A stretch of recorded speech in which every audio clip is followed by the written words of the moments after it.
welcome to another episode of As I Play Dying. Hi. We're here playing Slathered Oh, God. by Thunder Lotus. No, Will, what's your favorite sandwich spread? we're slathered by Thunder Lotus? Oh, yeah. That's what you're feeling. My favorite sandwich spread is probably mayonnaise. Yeah? Well, there ain't gonna be no shortage of that shit today. Oh, God. It's gonna be slathered on there. See, that's the thing with mayonnaise, though, is that less is more, and I feel like people don't realize that. Yeah, but have you considered that maybe more is more? I have considered that, and with mayonnaise, it's not correct. Get that shit all upon ya. Also, I think something's broken because it just keeps saying A mighty foe, nevertheless. floating at the bottom of my screen. It's just true, you know? It might be, yeah. Mayonnaise, a mighty foe, nevertheless. Ugh. Sriracha aioli. Have you felt like we've been talking about mayonnaise more often on the channel than we usually have? We really have. I don't know what's clicked. I don't know. Maybe mayonnaise is more a part of our regular lives now? I suppose so, yeah. Because I make sandwiches for lunch now, which I didn't used to. Oh, I've started doing that too. Yeah, so that's it. We found the solution. Actually, to be fair, and to acknowledge like how much more together I am than regular people, I've started making wraps. Oh, nice. I thought you were going to say more together than me. No, well, I mean, if you're just making sandwiches like a fucking pleb, I'm making hoagies. Ooh, okay. Yeah, I'm not putting it in between two slices of white bread. I'm using a hoagie roll. Oh, okay, that's something. Yeah, Yeah. you can step up your sandwich game a bit. If I had a panini press, I'd be doing panines. Oh, some mean panines. Mean panines. I'd be a mean panine machine.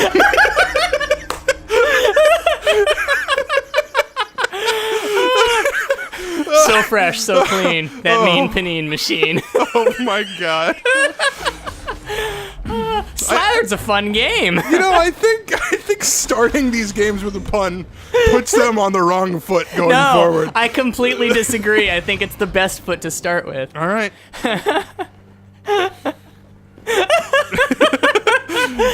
You're just engaging with it so much more than before. I think. I guess that's yeah. I like this new I'm direction.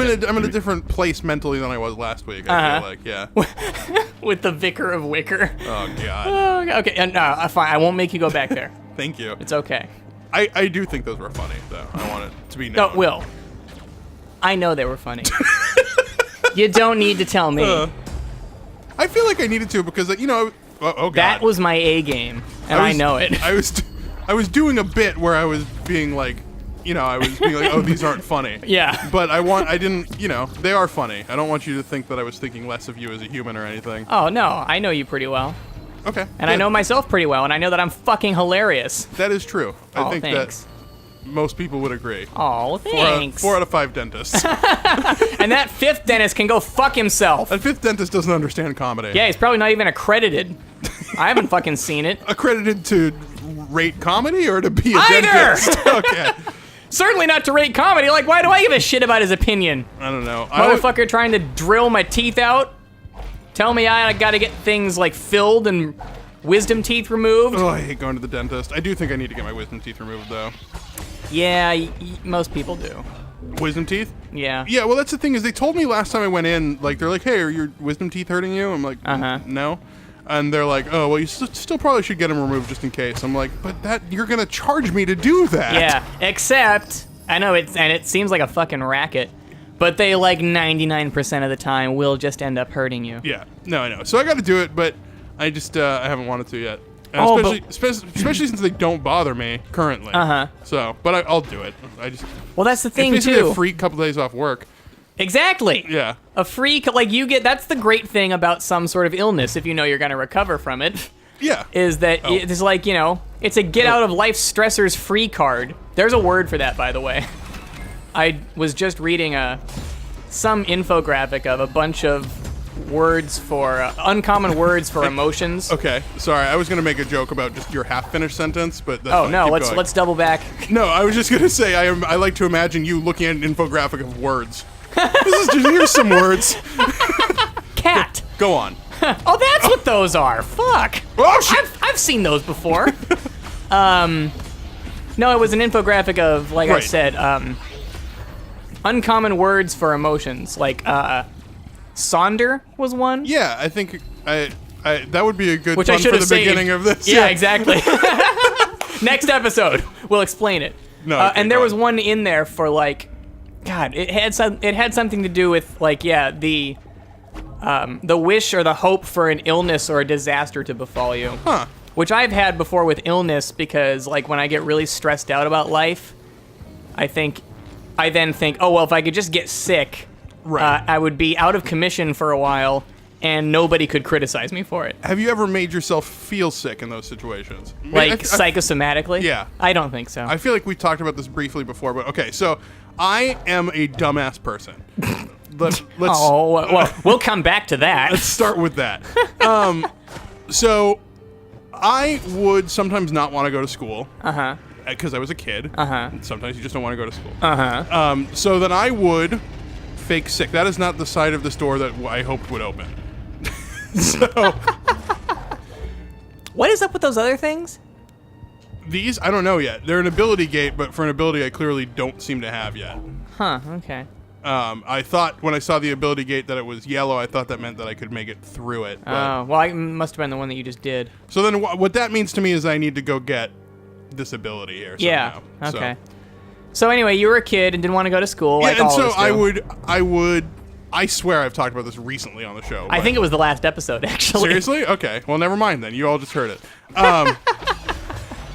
Long story short, I would fake sick and then actually feel sick the rest of the day. I think that means that's like latent sorcery or something. No, it's like not, you're making the world in your own image. It's not like I suddenly got like the sniffles or something. It's just like I just felt like someone hit me with a truck or something. Wasn't it it's like, malaria? You gave yourself malaria? Psychosomatic malaria? I don't think I gave myself psychosomatic. This is the wrong way. Fuck everything. Which can only be cured with a psychosomatic gin and tonic.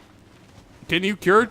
Oh, because the tonic water. Yeah, the tonic. That's what it was originally for. Interesting. Because it has quinine in it. I could also cure it with genetic mutation. Well, yeah. If you find that easier. I don't think Is that the name be. of a drink? No. Can I get a genetic mutation, probably. please? Hold 2 of the chromosomes. So, you remember going to Red Robin as a kid? Oh, yeah. I snorted a line of seasoning salt at a Red Robin. That sounds correct. It is. So, and not a great life decision. So but you remember on their menus that like the cocktails were advertised like mixology, right? Yes. Like with this like super, I don't know, like obnoxious. Yeah, sure, obnoxious chemical like. I don't know how to describe it. It's like, like a scientific sort of way. Yeah, exactly. A pseudo-scientific sort of way. That was the worst fucking marketing, because as a kid, I'm like, man, this seems cool. I want to have some of these sweet-ass drinks. Uh-huh. Which is like, I'm a kid. They shouldn't be advertising alcohol to me. Except they also had mocktails presented in the same way. Oh. So, if you'd examine the menu a little more closely, if you weren't just fiending for alcohol, then plus that's not even accounting for the docktails. What are the... Oh, God. Like from Venture Bros? Like the Ruddy Bottom? And the Red Moco Cooler? Oh, my God. Okay, so... Like, I knew going into the joke that they were supposed to be bad, but they still managed to find, like, names and ways to communicate them that really just took it to another level. Which one would you rather drink?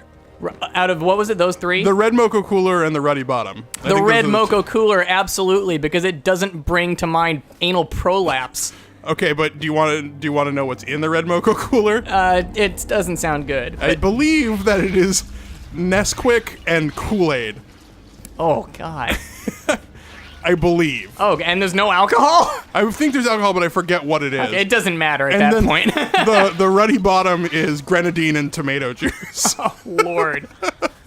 I can't even hear it. It's the most disgusting thing I've ever heard. But imagine a cocktail. Ruddy Bottom. Imagine a cocktail made of grenadine and tomato juice too. It would be like blood. Well, I don't know what grenadine tastes like because Grenadine tastes like cherries. Oh. It's what's used in Shirley Temples. Oh. Yeah. Hey, go slap that crystal. We've already done these ones. But, Are you sure? Yeah. Oh, okay. It's grayed out, but I'll slap it again anyway. Slap it. And maybe it'll get rid of the thing at the bottom of the screen. Their bullet's terrible. A mighty foe, nevertheless. Okay. Okay, cool. I think I know where I need to go. I need to go, like... So this crystal ain't a fan of the Valkyries. No, we're definitely not a fan of the Valkyrie. Okay. Well, are we not? The crystal. Are we a fan of the crystal? We're a fan of the crystal because the crystal it's the trapezohedron. Trap is a trap. The trapezohedron. Yeah. Yeah. But are we a fan of the trapezohedron? I So mean, I know far- we're using the power, but... Yeah, so far I think we are, but Okay. whether they're going to end up being a villain at the end of the game or not, yet to be seen. True. If my knowledge of narrative construction tells me anything, though, I am at the very least suspicious. yeah. Shape. I've played enough games that you can't actually pull that trick on me anymore. Yeah. There's a YouTuber, I guess he was originally a Vine guy, you might have seen. Does some really great videos. I don't spend a lot of time in the jungle. Okay. Well, never mind then. No, I want to hear about it. No, he does these really funny, like, kind of videos he shoots on his cell phone. I think his username is ProZD. I might have gotten that wrong. He's hilarious, and he does these, like, 10-minute clips, but... Is this guy, is he an Asian guy? Yeah. Oh, I have seen that shit. Yeah, He's amazing. He's so fucking funny. Yeah. But oh my god. his voice acting is incredible. It is. The one that gets me every time, though, is the guy that's going to end up being, like, betraying you at the end of a JRPG. Have you seen that one? I have seen that. Yeah. I don't remember the content, but I know I've seen that one. God, they are really something special. He's great, yeah. Oh, okay. So I watched the first episode of that Ezra Koenig anime show. Oh my god. Yeah. Did you watch any No. of it? No. I forgot about it. God. I like Ezra Koenig a lot, actually. I don't have an opinion on him. I, honest to God, cannot tell what the intention was behind the show. Like, whether it's supposed to be, like, absurdly tongue-in-cheek, like, making fun of capitalism and high society, or whether it's, like, an honest-to-God attempt at making a kind of goofy anime about high society. I really don't know. Right. Like, it's kind of got that Wes Anderson type flair for high society people, where it's kind of making fun of them, but not hard enough that it seems obvious. You know what I mean? Right, yeah. It's not quite impolite enough that they won't want to watch it. Right. Yeah. Ugh. So it's fucking weird, but some of the lines are hilarious, and I can't tell if they were written to be hilarious, but they're fucking hilarious. So it's an actual anime, right? Yeah, it's like animated in Japan, and created by him and Jaden Smith. Oh my god. And it is absurd, and Jaden Smith is terrible in it. Of course. But hey, what's that? A perk. Ooh. But his voice acting is bad in the way that it's kind of dry, like a Wes Anderson movie.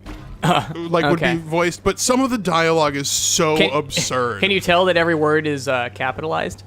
Yes. Okay. No, it's... Because he brings that out in his acting. It's absurd, but Susan Sarandon is in it. Oh my god. And Jude Law. Well, you know, if you pump enough money into something. Yeah. And plus... Jason Schwartzman. Yeah, that's like, I shouldn't leap to any conclusions, because Yeah. I haven't seen the damn thing at all. I've only seen the first maybe it's really funny. I've seen the first episode, and I did laugh at it, but I'm not sure whether I was supposed to or not. That's what I was saying. Okay. Yeah. Go on.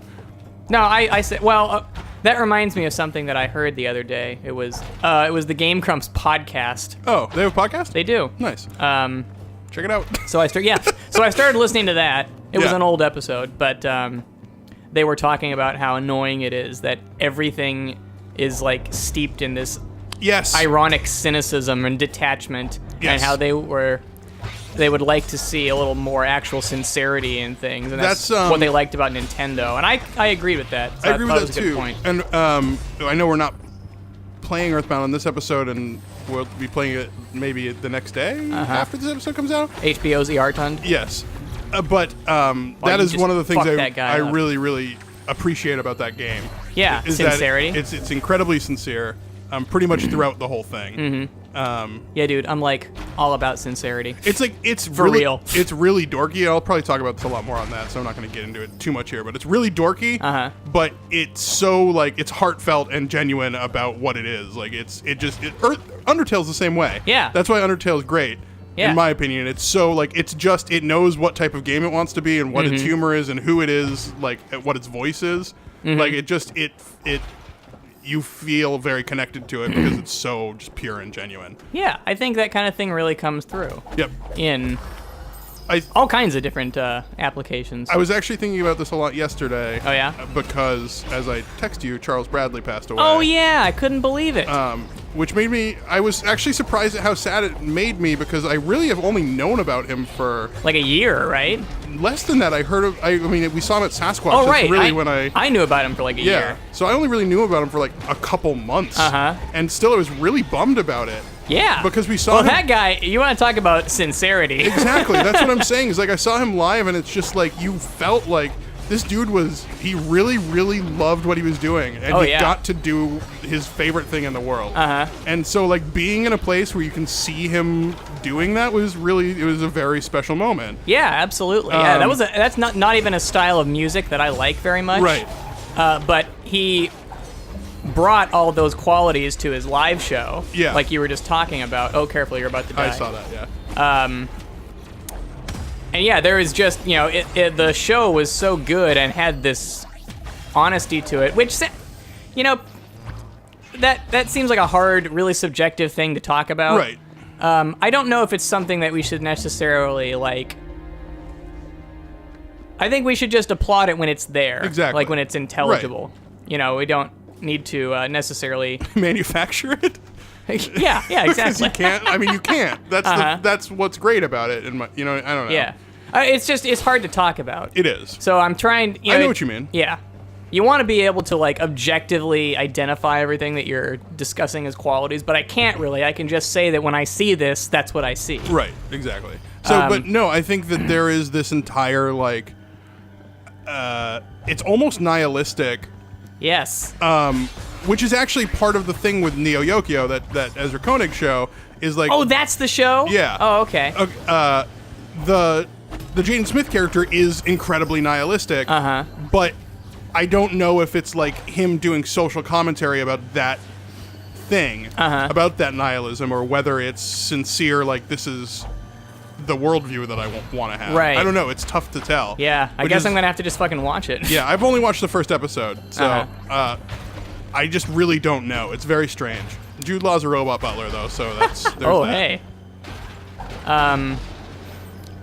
I will have to check it out, yeah. There's a lot of shit here. Oh, good. No, this means that this is where I want to be, because... Oh, good. Yeah. That's... I'm hot and cold on Netflix's... To walk it back a little bit. That's fine, yeah. On Netflix's original anime. Oh, yeah. I haven't seen any. They also did the 7 Deadly Sins. Okay. Which was, like, pretty typical. Yeah. Not amazing. Yeah. What the fuck? This room is creepy as shit. Been a couple others that I haven't really seen. Oh god, you're right. Yeah, I don't like broken, dirtied glass like bell jars like that. No, definitely not. Hey, we're making progress. Yeah, we are. Suck it, Ari. I'm sorry. What was not amazing about 7 Deadly Sins? I haven't seen it. It's just Oh, you got the cannon. Yes. What is it that I'm trying to? Oh shit. Okay, cool. Nice. What is it that I'm trying to say? It's stereotypical. Oh, okay. So it goes through all the classic, like, shonen beats. I think it's shonen. Maybe I'm getting it wrong. I believe shonen is anime for boys. Uh-huh. I think Yeah, like Naruto and... Yeah, the crazy, constant power progression. Right. And that's, kind of the only point there is to it. So yeah, it was just, it wasn't that interesting. Even though I watched the entire first season. The type of stuff that Gurren Lagann makes fun of and Kill la Kill. Yeah. Yeah. And there was some really obnoxious treatment of women in it, in my opinion. Yeah. But then they've also done a bunch of other ones that I haven't seen yet. Gotcha. And I can't really say about those. I'm not really well versed in anime, really, because I haven't seen... Yeah, I can't say that I am either. I haven't seen a lot of it except for like what I'd consider the prestige stuff, like the stuff that I would be comfortable recommending to almost anyone, stuff like Cowboy Bebop. Yeah, Yu-Gi-Oh. Yeah, Yu-Gi-Oh. Inuyasha. I've seen all of Inuyasha. Naruto. Oh God, what else? That was a joke. Everyone out there. What, is Naruto actually good? No. Okay. That's what I mean. I couldn't tell from which way. Yeah. Okay. No, I think Naruto is, from my understanding of it, haven't seen it. My understanding is that is the textbook like shonen anime. Oh, okay. Oh God. Oh God. Oh God. I hear Woo! them. But yeah, that's another thing that's like there's some level of like anime parody in Neo Yokio. It's just I really need to. I guess I need to watch more of it to see if I figure out what it's supposed to be doing or what it's trying to do. Yeah. Because like Jaden's character is basically flawless, which is pretty typical in an anime for the main character to be very good at everything and like well-liked, charming guy. But the way that it's done makes me think it's kind of spoofing that idea in anime. I just really don't know. Right. Do you find that annoying? I do. Yeah. Okay. Yeah, it's an interesting like place to be in watching something. Where you're like suspicious of the whole thing. Yeah. Yeah, exactly. Well, because that's a very like our generation sort of problem. Yeah, definitely. But if it came down on one side or the other with its, what it was doing, it would be easier to decide how I feel about it. Sure. Yeah. So I don't know. It's just weird. Okay, where am I going now? I have this cannon, so I can actually unlock that door that I couldn't before. Yeah. Well, what's the thing on the far left? There's a blue arrow. That goes to the Cthulhu area. Oh, okay. And I don't want to do that yet because I want to fill out this Elder Shard and beat Dominion first, I think. Yeah, okay. So I have to get to this mini-boss down here, which I now have the ability to. So if I just go left, I'll get there. Yeah, you just got to use that cannon, bro. Yep. Like the tooltip said. Which has ammo. Oh, it does? Yeah, it's the blue bar. Oh, okay. Down in the bottom right, underneath my... For your BFG. Yeah. I hope it's powerful against enemies. That would be neat. I believe it is. I hope it's just like the Smart Bomb in Star Fox, where it's something that's really good for when you get overwhelmed. Ooh. Yeah. This looks suspicious to me in a, Aha. Yeah, a little something there. But I don't know what to do about it. Yeah. Oh, well. I don't either. That was my Castlevania Metroid senses tingling. Oh, God. This wall raises suspicions. Oh, God. This is not the room I want to be in when I'm fighting things. No? It's all warped. Well, yeah, that's not great. But it is big and open. That's true. You got a lot of room to run. You're like a... like a dog on a farm. I was going to say, like... Bruce Springsteen. Bruce Springsteen. But I think no, I don't know that he had room to. That's just what he was born to do it. Exactly, yeah. That song could have been a lament. That's true, yeah. I'm born to run, but there's no space to do it. Yeah, I'm born to run, but I'm fucking living in an apartment. Parentheses. Born to run, parentheses, but no space. Yeah. Sad face.